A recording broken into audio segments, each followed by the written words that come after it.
अस्सलाम वालेकुम। आपकी खिदमत में डॉक्टर अबू बकर भुट्टा। सर्दियों में यह बात अमूमन देखने में आती है कि फ़ालिज का ख़तरा बहुत ज़्यादा बढ़ जाता है। ख़ास तौर पे 50 या 60 साल की उम्र के जो लोग होते हैं उनमें फ़ालिज के केसेस ज़्यादा देखने में आते हैं।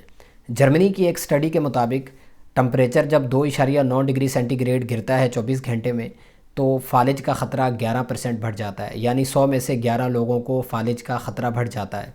और जो लोग रिस्क पे होते हैं, यानी उनमें रिस्क फैक्टर होते हैं, रिस्क फैक्टर में जो स्मोकर होते हैं, जो ब्लड प्रेशर की दवाइयाँ इस्तेमाल कर रहे होते हैं, जिनका कोलेस्ट्रोल ज़्यादा होता है, तो उनमें ये वाला चांस 30% तक बढ़ जाता है। आज हम इसकी वजूहात देखते हैं और इससे बचाव के तरीके देखते हैं। इसकी वजूहात जो साइंसी तौर पर मानी जाती हैं उनमें सबसे पहली वजह यह है कि सर्दियों के अंदर हमारी जो खून की नालियाँ होती हैं वो तंग होती हैं, यानी कॉन्स्ट्रिक्टेड होती हैं। दूसरी जो आम वजह मानी जाती है कि सर्दियों में अमूमन हमारा खून गाढ़ा होता है।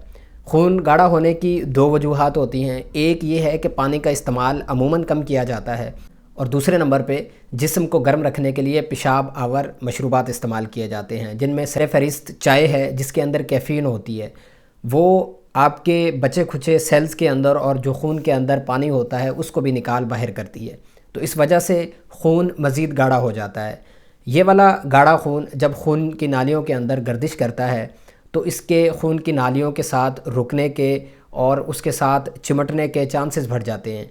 जब ये वाला गाढ़ा खून दिमाग की नालियों में पहुंचता है तो वहाँ क्लॉट के चांसेस बढ़ जाते हैं।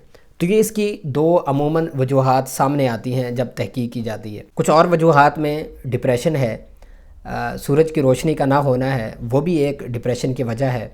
एक्सरसाइज का ना होना और खाने का ज़्यादा खाना, ख़ास तौर पे सर्दियों में हम अनहेल्दी खाने जो होते हैं, जिस तरह से चकनाई वाले तले हुए खाने, उसका इस्तेमाल अमूमन बढ़ जाता है।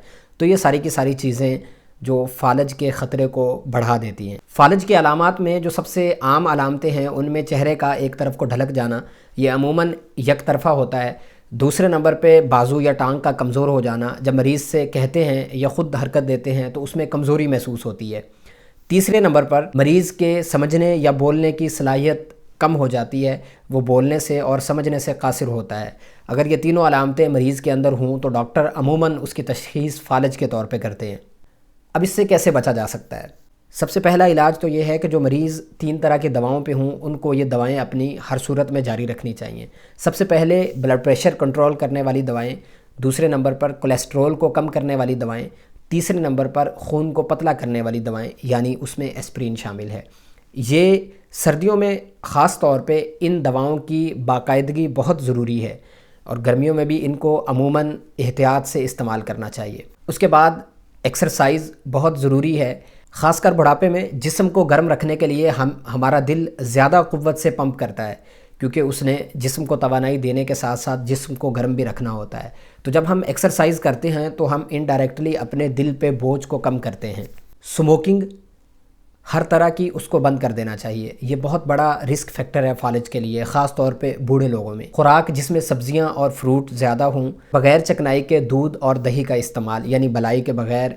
24 घंटों में नमक 5 ग्राम यानी चाय का 1 चम्मच वो इस्तेमाल किया जा सकता है। हर घंटे बाद 5 या 10 मिनट की वॉक आपको फ़ालिज के ख़तरे से महफूज रखने में मुआविन साबित होती है। हमारे जिस्म के अंदर तकरीबन रोज़ाना ख़ास तौर पे सर्दियों में पानी के 6 से 8 गिलास ज़रूर होने चाहिए।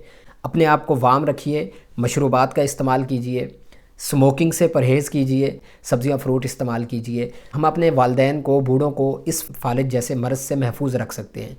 ये तकरीबन दुनिया में लाखों इंसान इस फ़ालिज के हमले से मुतासिर होते हैं, और बाज़ लोग पूरी ज़िंदगी के लिए अपाहज हो जाते हैं, दूसरों के सहारे ज़िंदगी गुजारनी पड़ती है। तो अगर हम अपनी सेहत का ख्याल रखेंगे और ये चीज़ें जो बतलाई गई हैं इन पर अमल करेंगे और अपनी ज़िंदगी में लेके आएंगे तो हम फ़ालिज के ख़तरे से, हमले से महफूज रह सकते हैं। अगर ये पैगाम आपको अच्छा लगा तो अपने प्यारों के साथ, दोस्तों के साथ, अपने वालिदैन के साथ इसको ज़रूर शेयर कीजिए।